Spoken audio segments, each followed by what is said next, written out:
দেশে নীরবে ছড়িয়ে পড়েছে মরণব্যাধি এইচআইভি বা এইডস।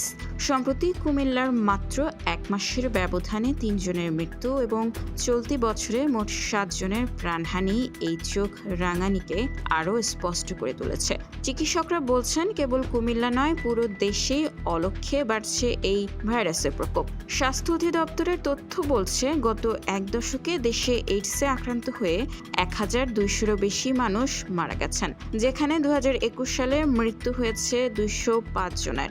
2023 সালে তার রেকর্ড 266 জনে পৌঁছেছে।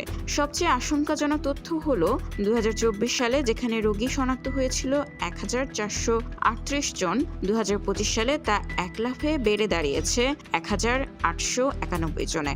আক্রান্তদের বড় অংশই তরুণ ও যুবক। মোট শনাক্তের প্রায় 62.5%-ই বয়স 25 থেকে 49 বছর, আর 20 থেকে 24 বছর বয়সী 21%। বিশেষজ্ঞরা বলছেন, সংক্রমণের ধরনেও এসেছে বড় পরিবর্তন।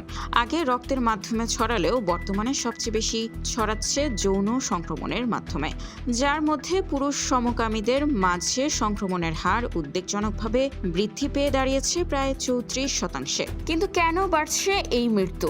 মূল কারণ সামাজিক কুসংস্কার আর লোকলজ্জা। কুমিল্লা ইপিজেডের এক শ্রমিক এইডস পজিটিভ হয়েও বিয়ের সময় তা গোপন রাখেন। ফলশ্রুতিতে তার মৃত্যুর পর পরীক্ষা করে দেখা যায় তার স্ত্রীও এখন এইচআইভি পজিটিভ।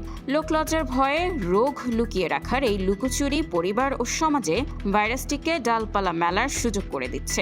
অথচ দেশের 41টি জেলায় এখনও এইডস পরীক্ষার কোনো সুযোগই নেই। বিমানবন্দরগুলোতে নেই শক্ত নজরদারি বা পরীক্ষা ব্যবস্থা।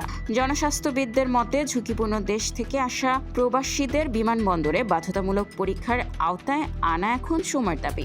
তবে চিকিৎসকরা আশ্বাস করে বলছেন, এইডস মানেই এখন আর নিশ্চিত মৃত্যু নয়। সঠিক ও নিয়মিত চিকিৎসায় এটি ডায়াবেটিসের মতোই নিয়ন্ত্রণযোগ্য।